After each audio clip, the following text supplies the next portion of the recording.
Bismillahirrahmanirrahim. Alhamdulillahi rabbil alamin. Wal aqibatu lil muttaqin. Wala udwana illa 'alal zalimin. Wassalatu wassalam 'alal mab'uusi rahmatan lil alamin. Nabiyyina Muhammadin wa ala alihi wa sahbihi wattabi'in wa man tabi'ahum bi ihsanin ila yaumiddin. Amma ba'du. Assalamu alaikum warahmatullahi wabarakatuh.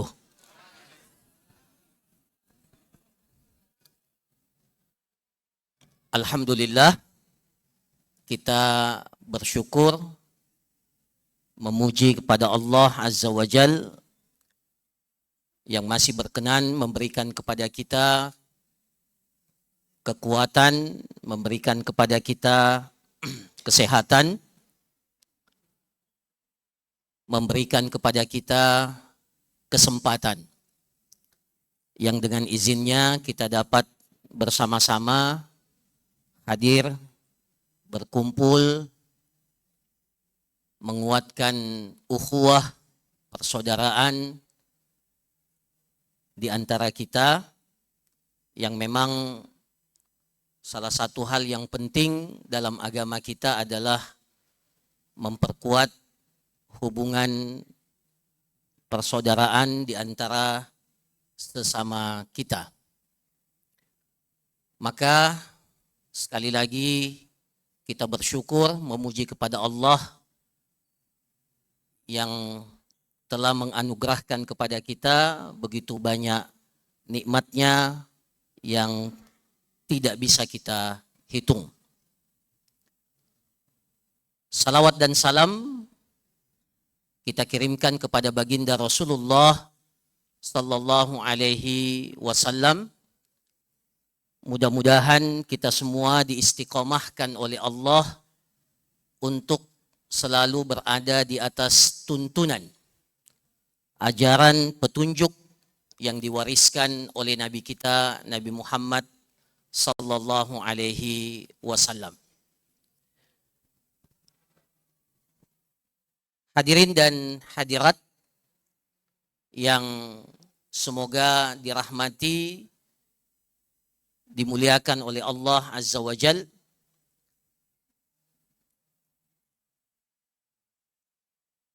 Tema yang diamanahkan kepada kami untuk disampaikan pada kesempatan pengajian kita pada kesempatan ini adalah meraih kekhusyukan dalam sholat. Ya.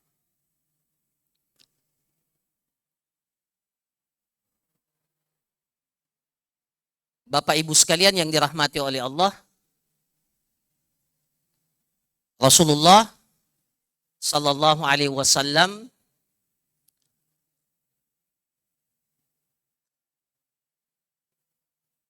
menjadi hal yang rutin beliau lakukan adalah melaksanakan sholat malam. Dalam sebuah hadis bahkan beliau meminta izin kepada istri beliau, "Da'ni ata'abbadu rabbi," wahai Aisyah, izinkan saya untuk beribadah kepada Allah malam ini. Aisyah mengatakan, "Ya Rasulullah, sebenarnya saya ingin dekat dengan dirimu. Tetapi saya juga senang kalau engkau melakukan sesuatu yang engkau senangi, yang disenangi oleh Allah." Maka pada malam itu Rasulullah sallallahu alaihi wasallam salat. Dalam riwayat itu dikatakan Rasulullah menangis dalam salatnya sampai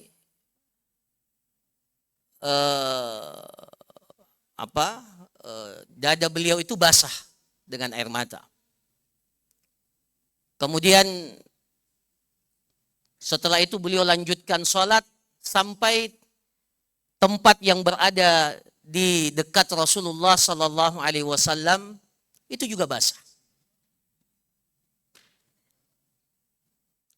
Saking lamanya Rasulullah Sallallahu Alaihi Wasallam sholat, datang Bilal mengingatkan Rasulullah sudah masuk waktu subuh. Kemudian setelah itu beliau bertanya kepada Rasulullah Sallallahu Alaihi Wasallam, ya Rasulullah, kenapa engkau sholat begitu lama padahal dosa-dosamu sudah diampuni oleh Allah Azza wa Jal? Maka Rasulullah Sallallahu Alaihi Wasallam mengatakan dalam hadis yang saya kira sering kita dengar, afala akunu abdan syakura. Tidakkah pantas aku menjadi hamba yang pandai bersyukur kepada Allah?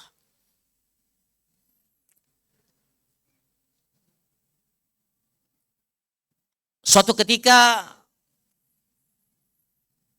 Muhammad Ibnul Qasim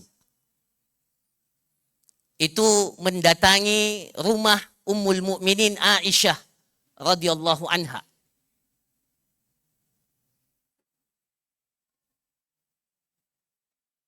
Kemudian ketika dia sampai ke rumah Aisyah Ummul Mukminin Sayyidah Aisyah radhiyallahu anha, beliau mendapati Aisyah sedang melaksanakan sholat dan mengulang-ulangi ayat Allah Subhanahu wa taala, "Famannallahu 'alaina wa waqana 'adzabas samum." Famannallahu 'alaina wa waqana 'adzabas samum. Dan Allah Subhanahu wa taala telah memberikan kepada kami, kepada kita nikmat yang begitu banyak dan menjaga kita dari siksanya yang pedih. Kata Muhammad Ibnul Qasim, itu saja yang diulang-ulangi oleh Aisyah dalam sholatnya. Sampai saya bosan menunggu kapan Aisyah radhiyallahu anha Ummul Mukminin berhenti dari sholatnya. Akhirnya saking lamanya, Bapak Ibu sekalian yang dirahmati oleh Allah, Muhammad Ibnul Qasim katakan, kalau begitu saya ke pasar dulu. Saya ke pasar, saya membeli apa yang menjadi kebutuhan saya. Mudah-mudahan setelah itu Ummul Mukminin sudah selesai sholatnya. Ternyata dalam riwayat itu Muhammad Ibnul Qasim pergi ke pasar membeli hajatnya, kemudian pulang, dia masih mendapati Aisyah mengulang-ulangi ayat itu. Bapak Ibu guru sekalian yang dirahmati oleh Allah Subhanahu wa taala, ya, luar biasa. Abdullah ibnu Zubair. Abdullah ibnu Zubair itu pernah sholat. Sebagian riwayat dikatakan Abdullah ibnu Umar. Sholat dan sujud. Sujud. Ya, Masya Allah tadi, ya, sujud di depan Ka'bah ini. Ya, Masya Allah yang kita ucapkan selamat ya, yang mendapatkan kesempatan untuk umrah. Mudah-mudahan kita semua diberikan kesempatan itu. Ya. Abdullah ibnu Zubair itu pernah sujud di depan Ka'bah. Saking lamanya dia sujud, sampai-sampai merpati-merpati yang ada di sekitar Ka'bah itu hinggap di atas punggungnya. Nah, ya. Kalau kita ada orang yang lama sujud, pasti biasanya kalau ini kok lama sekali sujudnya, tertidur. Nah, ya. Beliau tidak tertidur, saking lamanya beliau sujud. Dan tidak bergerak. Sehingga burung itu menyangka bahwa itu kayak bangunan. Hinggap burung itu di atas punggung Ibnu Zubair radhiyallahu anhu. Dalam satu peperangan, kalau tidak salah perang Zatul Riqa. Setelah selesai peperangan itu, Rasulullah Shallallahu Alaihi Wasallam singgah di satu tempat,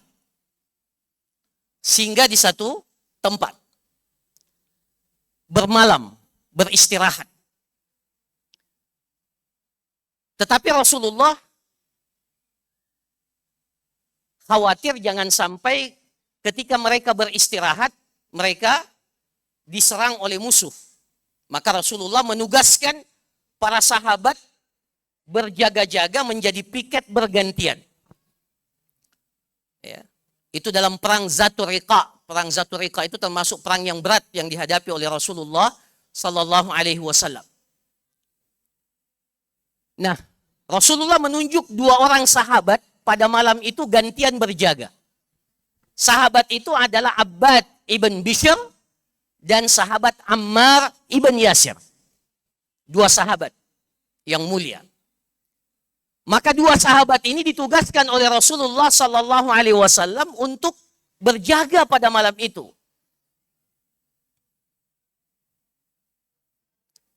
Maka Abbad ibn Bishr ya, melihat kayaknya sahabat Ammar ini agak letih.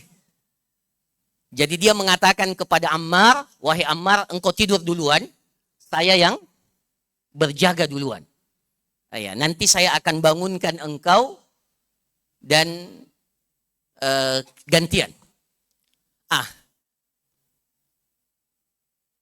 Abbad ibn Bishr, sahabat ini yang memilih untuk berjaga pertama kali, dia katakan, daripada saya cuma berjaga, ya, maka saya lebih baik habiskan waktu berjaga ini untuk sholat. Ya, untuk sholat. Jadi sambil piket, sambil sholat malam. Masya Allah. Bukan minum kopi. Sholat malam para jamaah sekalian. Bapak ibu guru sekalian yang dirahmati oleh Allah. Ketika ia sholat, ketika ia sedang menikmati sholatnya, ya, ternyata memang betul apa yang diprediksikan oleh Rasulullah, ada musuh yang datang menyelinap dan ingin mengganggu pasukan kaum muslimin. Akhirnya dalam sholat itu, ya pada saat sementara Abbad ibn Bishr itu melaksanakan sholat, musuh itu melesatkan, memanah Abbad ibn Bishr yang sementara sholat. Dipanah, kena. Dalam riwayat dikatakan yang terkena itu bagian as-sa'id. As-sa'id ini bagian tangan lengan di atas ya. As-sa'id. Kena. Ketika kena, ya ini busur panah. Dan bisa dibayangkan bukan kayak busur panah kita sekarang. Ya. Busur panah yang, ya. Kena Abbad ibn Bishr sementara sholat, tapi ya karena sementara sholat dia lepaskan, dia tarik busur panah itu, kemudian dia lanjutkan sholatnya. Karena belum goyang, di panah lagi kedua kali. Kena lagi.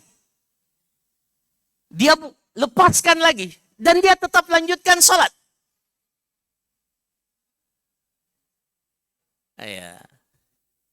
Nanti ketiga kalinya, ya, barulah dia, ya, karena darah itu sudah, barulah setelah itu dia selesaikan sholatnya dan dia bangunkan siapa?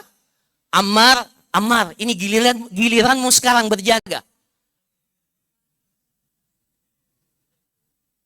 Ketika Ammar bangun, dia kaget karena sudah mendapati darah yang begitu banyak. Akhirnya dia berteriak, musuh itu kabur karena tahu bahwa kaum muslimin sudah terjaga. Ketika ditanya sahabat Abbad ibn Bishr, kenapa engkau tidak membangunkan saja ketika saya menikmati sholat saya? Kalau sekiranya, ini dalam riwayat hadis, kalau sekiranya saya tidak ingat bahwa Rasulullah telah mengamanahkan kepada saya untuk berjaga malam ini dan jangan sampai benteng kaum muslimin itu tembus, niscaya saya lebih memilih untuk mati dan menikmati sholat saya. Itu perkataan Abbad ibn Bishr. Bapak Ibu sekalian yang dirahmati oleh Allah, ini sekelumit bagaimana cerita kehusyukan mereka tentang sholat. Ya. Kita sering dengar kata khusyuk. Ya. Bahkan Allah Subhanahu wa taala di awal surah Al-Mu'minun sudah mengatakan qad aflahal mu'minun alladzina hum fi salatihim khashi'un. Khashi'un. Sungguh beruntung, sungguh qad itu penegas, dalam bahasa Arab itu qad itu penegas. Tidak sama kalau orang Arab mengatakan aflahal mu'minun dengan qad aflahal mu'minun. Qad itu artinya apa? Penegasan. Sungguh beruntung, akan mendapatkan keberuntungan, kemenangan orang-orang yang beriman. Siapa mereka? Mereka itu adalah orang-orang fi salatihim khashi'un. Kita sering dengar, mereka itu adalah orang-orang yang khusyuk dalam salatnya. Bapak Ibu sekalian yang dirahmati oleh Allah, salat yang kita lakukan itu ada 3 unsur yang terpenting. Amalan hati, amalan lisan, dan amalan gerakan anggota badan. Ya. Saya ulangi, salat yang kita lakukan itu terdiri dari 3 hal. 3 unsur yang terpenting. Amalan hati, amalan lisan, bacaan kita, dan amalan yang dilakukan oleh anggota badan kita, gerakan kita. Amalan hati, ya kalau kita bicara khusyuk, itu pasti bicara amalan hati. Ya. Huzaifah Ibnul Yaman, seorang sahabat yang mulia, itu pernah mengatakan, iyyakum wa khusyu'an nifaq. Hati-hati kalian dengan kehusyukan yang di dalamnya kehusyukan kemunafikan. Iyyakum wa khusyu'an nifaq. Qila, dikatakan kepada beliau, wa ma khusyu'un nifaq. Apa itu khusyuk kemunafikan? Beliau katakan, antaral jasada khasyian wa qalbuhu laysa bi khasyi'. Engkau lihat badannya, fisiknya khusyuk, tapi hatinya tidak khusyuk. Itu khusyu'un nifaq, khusyuk munafik. Bapak Ibu guru sekalian yang dirahmati oleh Allah, jadi kalau kita bicara tentang amalan hati dalam sholat, ada 3 hal yang terkait dengan amalan hati itu. Ya. Yang pertama, niat. Itu amalan hati, niat. Ketika kita bicara niat, maka biasanya kalau kita bicara niat, maka biasanya kalau tinjauan fikih ya, niat itu fungsinya apa? Fungsinya untuk membedakan antara satu jenis ibadah dengan ibadah yang lain. Ya. 2 rakaat yang kita lakukan itu nanti ditentukan ini 2 rakaat sholat subuh atau 2 rakaat sebelum sholat subuh atau 2 rakaat tahiyatul masjid atau 2 rakaat ba'diyah. Itu yang menentukan apa? Niatnya. Ya. Itu tinjauan fikih, itu tinjauan fikih. Begitu pula tinjauan fikihnya, niat itu yang membedakan antara kebiasaan dan ibadah. Ya, biasa kita mandi ya. Kita mandi, yang membedakan itu mandi wajib atau mandi sunnah. Ya, karena mandi itu ada yang wajib, ada yang sunnah. Dan mandi yang merupakan kebiasaan, itu yang membedakan adalah niat kita. Itu tinjauan fikihnya. Tapi kalau kita berbicara niat, dari tinjauan hakikat daripada niat itu adalah, ya, kalau kita berniat biasanya diakhiri dengan apa? Lillahi ta'ala. Ya. Lillahi ta'ala.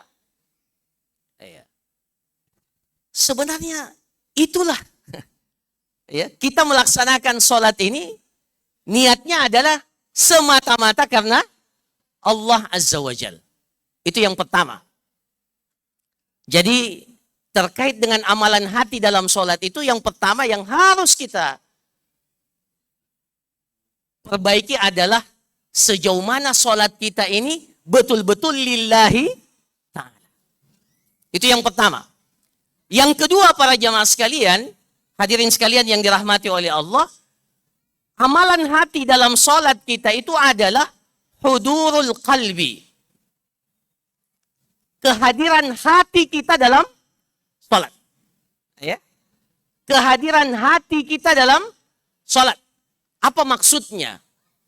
Ya.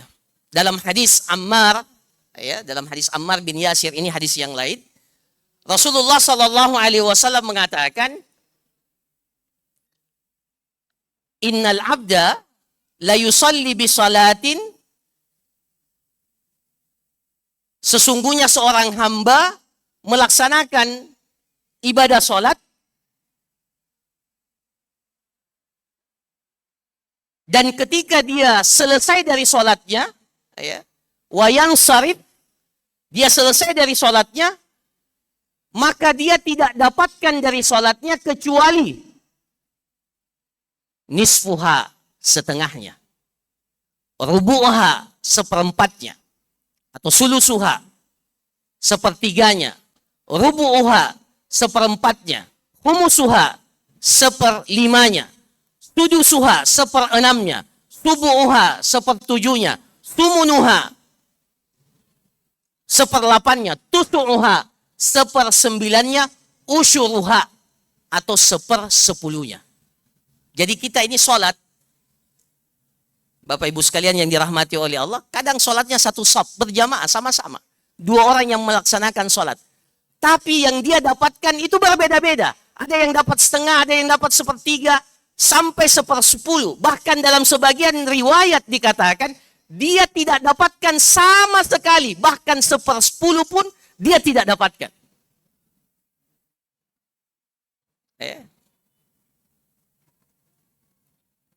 Apa yang membedakan hudurul qalb? Kehadiran hati kita ketika kita salat. Dan di antara faktor yang paling penting untuk menghadirkan hati kita dalam salat adalah persiapan kita melaksanakan salat. Bapak Ibu sekalian yang dirahmati oleh Allah Subhanahu wa taala, makanya dalam syariat kita ini, sebelum sholat itu ada mukaddimahnya. Tidak langsung kita datang kemudian langsung sholat. Ada mukaddimahnya. Ya. Ada mukaddimahnya. Mukaddimah yang ya paling sering kita dengar, yang paling sering kita setiap sholat, ada azan. Ya, kemudian ada sholat qabliyah, sebelumnya tentunya berwudu dan seterusnya. Itu mukaddimah semuanya. Dan semakin kita memperbaiki mukaddimah kita sebelum kita sholat, maka semakin kuat kehadiran hati kita untuk melaksanakan sholat. Coba Bapak Ibu sekalian bedakan, kalau kita sholat, langsung sholat, dan sholat sebelum sholat wajib, kita sempatkan dulu untuk sholat sunnah. Apalagi kalau masih ada waktu, kita sempatkan untuk zikir. Kita sempatkan untuk banyak istighfar. Baru setelah itu kita sholat. Itu pasti akan berbeda. Persiapan kita untuk sholat itu membantu kita untuk mendapatkan kehadiran, poin kehadiran hati dalam ibadah sholat yang kita lakukan. Di antara yang dapat membantu kehadiran hati kita dalam sholat, itu adalah sejauh mana kita memahami dan mengetahui bacaan yang kita baca dalam sholat kita, baik dari Al-Quran ataupun dari zikir-zikir sholat yang kita baca.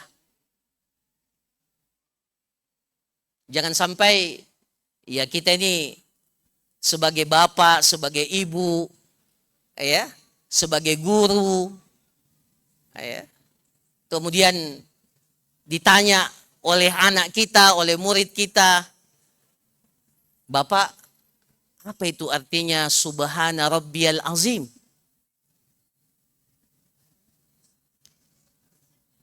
Bapak, apa itu artinya wajjahtu wajhiya lilladzi fataras samawati wal ard hanifa? Baca muka saja.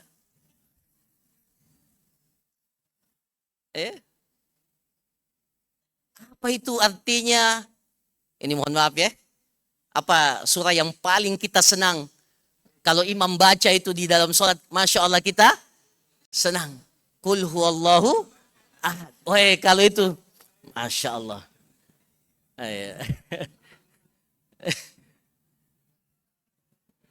Tapi kalau ditanya Allahus Somad, apa artinya itu Allahus Somad? Oh, Ustaz Abdul Somad. Ngerti enggak? Tahu enggak Allahus Somad itu? Walam yakul lahu kufuwan ahad.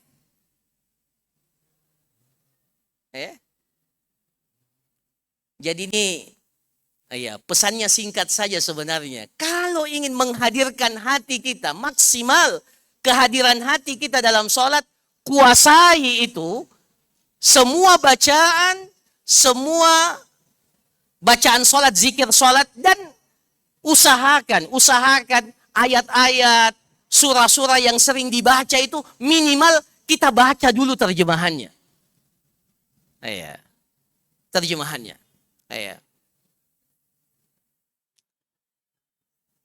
Almarhum bapak saya, almarhum itu di bulan Ramadan saya selalu dapati sebelum beliau biasanya ikut sholat malam yang 1 juz itu ya. Saya biasa dapati sebelum sholat malam itu dia sudah baca terjemahan 1 juz.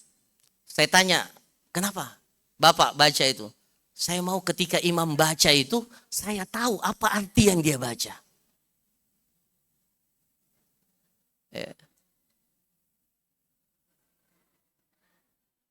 Jadi kalau kita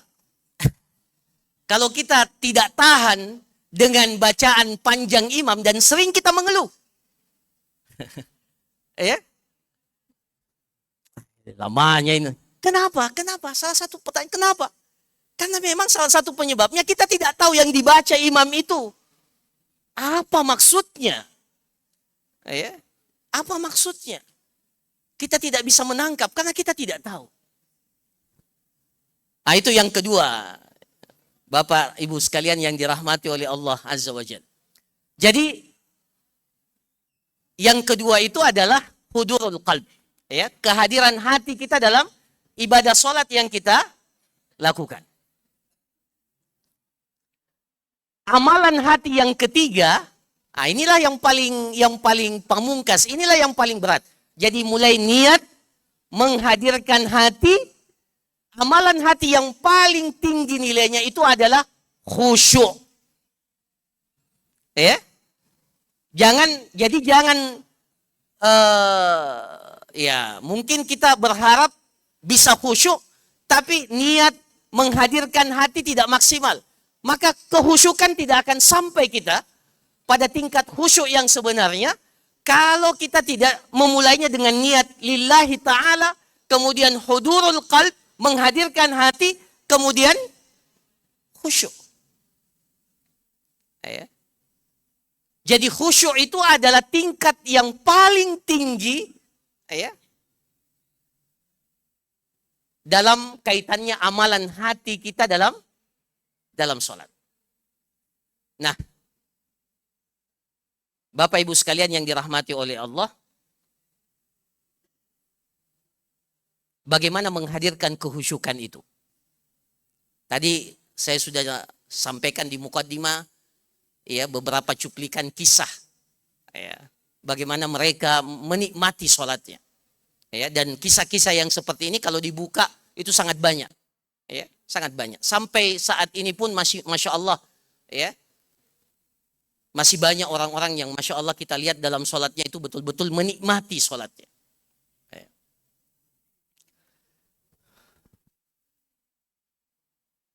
Kalau kita ingin khusyuk dalam sholat,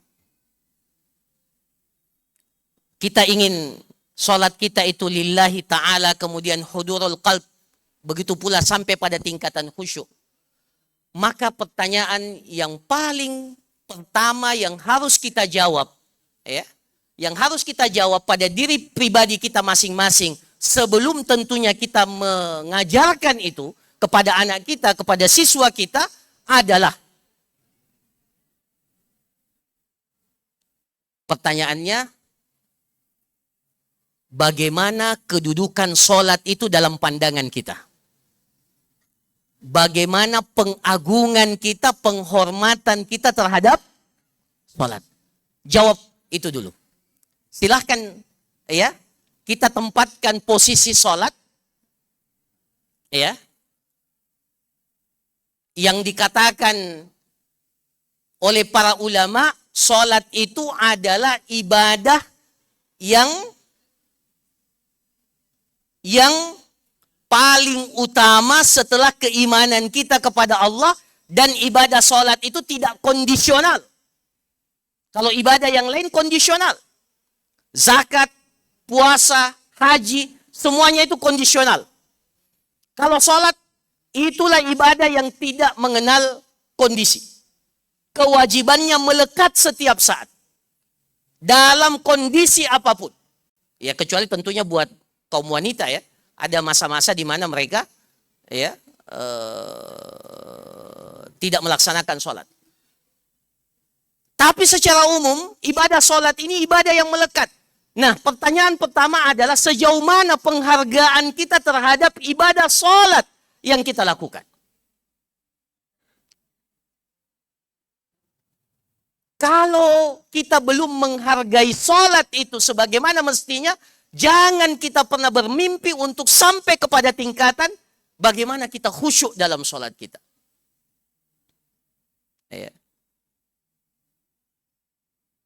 Bapak Ibu sekalian yang dirahmati oleh Allah Subhanahu wa taala, ya.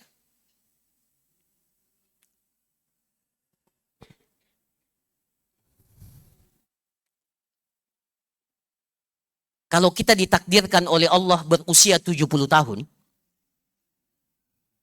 ya. Kalau kita ditakdirkan, kan rata-rata usia kita ini dalam hadis dikatakan berapa usia kita? 60 sampai 70 tahun. A'maru ummati bainas sittina ila sab'in. Rata-rata usia umatku antara 60 sampai 70. Wa qalilun man yatajawazu zalik. Ada yang lebih, tapi tidak banyak.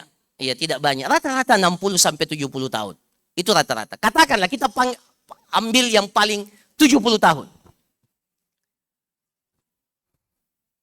70 tahun, kalau semua rukun Islam itu kita lakukan, maka insya Allah, ya, kalau kita ditakdirkan oleh Allah dapat menunaikan semua yang disebutkan dalam rukun Islam, maka insya Allah kita berhaji minimal, haji itu kewajiban sekali dalam seumur hidup, satu kali. Minimal kita berpuasa, kalau kita diberikan oleh Allah kesempatan hidup sampai 70 tahun minimal kita berpuasa berapa kali? Berapa kali kita berpuasa kalau kita diberikan oleh Allah usia 70 tahun? Berapa kali kita puasa?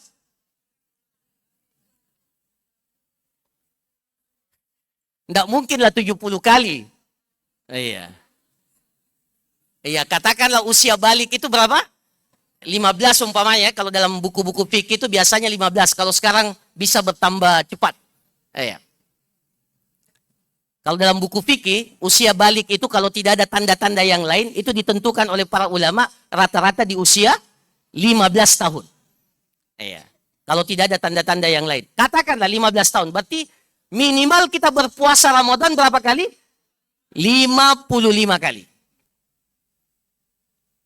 Kalau kita ditakdirkan oleh Allah bayar zakat, maka minimal kita berzakat juga berapa kali? Berapa kali? Ya, katakanlah sejak usia 15 tahun sudah bayar zakat. Katakanlah. Berarti 55 kali juga. Berarti semua rukun Islam itu 55 kali. Semua rukun Islam yang 5 itu, zakat 55 kali, puasa Ramadan 55 kali, dan haji 1 kali. Berarti jumlahnya 111.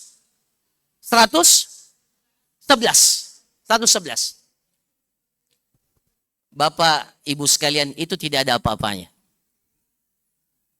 Dibandingkan dengan sholat yang kita lakukan. 1 bulan saja kita sholat. 1 bulan kita sholat. Dikali 5 itu sudah 150 kali. Ibadah sholat kita yang sebentar itu menyaingi ibadah rukun Islam yang lainnya seumur hidup kita. Ya. Seumur hidup kita itu sholat 1 bulan. Makanya dalam hadis ada 2 orang sahabat, selisih kematian antara keduanya cuma 40 hari kalau tidak salah dalam riwayat itu. Yang meninggal pertama jauh lebih taat. Yang meninggal pertama itu jauh lebih taat, meninggal duluan. Barulah sahabat yang kedua yang ketaatannya tidak terlalu maksimal meninggal 40 hari setelahnya. Tapi diperlihatkan kepada Rasulullah sahabat yang meninggal dunia setelahnya, meskipun ketaatannya tidak seperti yang pertama, duluan masuk surga. Maka ketika itu ditanya kepada Rasulullah SAW, kalian tidak tahu selama antara waktu itu, ya jarak berapa sholat yang dia lakukan. Maka itulah yang akan menaikkan derajat kita di sisi Allah Azza wa Jalla. Jadi, Bapak Ibu sekalian yang dirahmati oleh Allah, ya, yang harus kita jawab sebelum kita bicara tentang bagaimana teori khusyuk itu, ya, penghargaan kita, pengagungan kita terhadap ibadah sholat. Dan itu kelihatan, ya, sejauh mana kekhawatiran kita kalau belum sholat. Sejauh mana keterpanggilan hati kita untuk menjawab ketika kita dengar hayya 'alas shalah, hayya 'alal falah. Bukan hayya ilas shalah. Kalau bahasa Arab itu hayya ilas shalah, itu artinya ila ke. Tapi ini ala. Kata para ulama, kenapa hayya 'alas shalah? Panggilannya hayya 'alas shalah, bukan hayya. Yang mengerti bahasa Arab pasti tahu beda ala dengan ila. Harusnya kalau kita pakai bahasa Arab biasa ila. Mari menuju ke salat, tidak alas salat. Kata para ulama, kenapa hayya alas salat? Karena dengan salat kita ini bisa menjadi orang yang tinggi, orang yang dimuliakan, ketinggian derajat kita. Maka panggilannya hayya alas salat, hayya alal falah. Maka untuk menentukan bagaimana salat itu dalam pandangan kita, bisa kita lihat dan kita bisa ukur dalam kehidupan kita, sejauh mana penghargaan kita terhadap sholat. Saya kira itu dulu yang harus dijawab, ya, oleh kita masing-masing. Barulah setelah itu kita berusaha. Teorinya khusyuk itu ya tadi sebagian ya ditentukan oleh pertama kehadiran hati, kita berdiri di hadapan Allah Azza wa Jal, ya. Kita memahami apa yang kita baca, ya. Ada ketenangan tidak banyak. Tapi yang paling menentukan sebenarnya kedudukan sholat itu pada diri kita. Itu yang paling menentukan apakah kita ini akan sampai kepada tingkatan khusyuk atau tidak dalam ibadah sholat yang kita lakukan. Saya kira demikian, ya, Bapak Ibu sekalian yang dirahmati oleh Allah, apa yang dapat disampaikan, ya, mudah-mudahan bermanfaat, ya, dan ya, mudah-mudahan ya, kita selalu diberikan oleh Allah kekuatan untuk selalu berikhtiar, ya. Memang untuk sampai pada tingkatan khusyuk, ya, yang sebenarnya itu susah, ya. Memang susah, ya, sulit. Makanya para ulama tidak mengatakan khusyuk itu, saya sudah pernah jelaskan, khusyuk itu bukan syarat sahnya sholat. Seandainya khusyuk itu syarat sahnya sholat, tidak ada sholat kita yang sah. Ya. Dan alhamdulillah Allah mengatakan walladzina hum fi salatihim, itu kajian tafsirnya. Oh, kenapa saya tambah lagi? Ya, ini yang terakhir. Walladzina hum fi salatihim khasyi'un. Alhamdulillah bukan pada semua salat kita. Kalau dari awal sampai salam itu harus khusyuk, maka tidak ada yang beruntung di antara kita. Kata para ulama, fi salatihim khasyi'un, bisa jadi kehusyukan itu hadir dalam sebagian sholat yang kita lakukan. Bukan berarti membenarkan pikiran kita kemana-mana, tidak.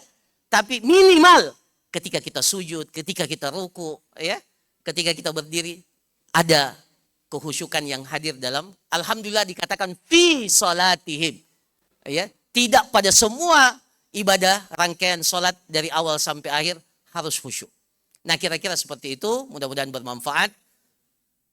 Saya akhiri, ya, kurang lebihnya saya mohon maaf. Hadanallahu wa iyyakum ajma'in. Subhanakallahumma rabbana wa bihamdik, nasyhadu an la ilaha illa anta nastaghfiruka wa natubu ilaik. Wa sallallahu ala nabiyyina Muhammad wa ala alihi wa sahbihi ajma'in. Wa akhiru da'wana anil hamdulillahi rabbil alamin. Assalamualaikum warahmatullahi wabarakatuh.